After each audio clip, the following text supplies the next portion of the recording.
আমরা মায়েরা সবসময় বাচ্চাদের খাওয়া দাওয়ার প্রিপারেশনটা আগে থেকেই করে রাখি, যাতে সময়ের মধ্যেও বাচ্চাদেরকে আমরা খাইয়ে দিতে পারি। এবার আজকে ঘরের কিছু এক্সট্রা কাজকর্ম করতে গিয়ে বাচ্চাটার টিফিনটা বানিয়ে উঠতে পেরেছিলাম না। আর আজকেই আবার ও সন্ধে হওয়ার আগেই ঘুম থেকে উঠে পড়েছে, তাই ওকে ইনস্ট্যান্ট একটা ওটসের স্মুদি বানিয়ে খাইয়েছি। আর কর্তামশাইও চলে আসাতে একটুখানি স্ন্যাক্সের প্রিপারেশন করছি। বেসন, চালের গুঁড়ো, নুন, হলুদ, শুকনো লঙ্কার গুঁড়ো, ধনে জিরে গুঁড়ো আর কালো জিরে সামান্য পরিমাণে জল দিয়ে একটা ব্যাটার বানিয়েছি। কয়েকটা আলু গোল গোল করে কেটে সামান্য ভাপিয়ে জল ঝরিয়ে এই বেসনের মধ্যে চুবিয়ে ডুবো তেলে ভালো করে কড়া করে ভেজে দুধ চায়ের সাথে পরিবেশন করেছি। আমার সাথে খানিকক্ষণ খেলেই মন ভরে গেছে, আর বাবাকে পেয়ে আমাকে ভুলে আমাকে বলছে যাও তুমি গিয়ে কাজ করো। তাই আর কি চলে এসেছি কিচেনে। মুসুরির ডাল সেদ্ধ করছি কয়েকটা কাঁচা লঙ্কা, দুটো পেঁয়াজের স্লাইস আর সামান্য হলুদ আর জল দিয়ে। আর এর মধ্যে কয়েকটা আলু সেদ্ধ হতে বসিয়েছি।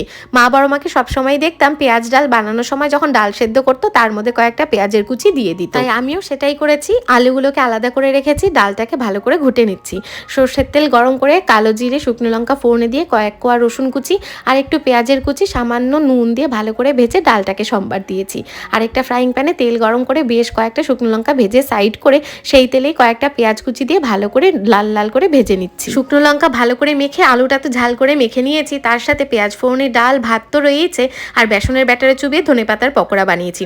এমন খাবারগুলো যা তৃপ্তি দেয় সেটা বলার মতো না।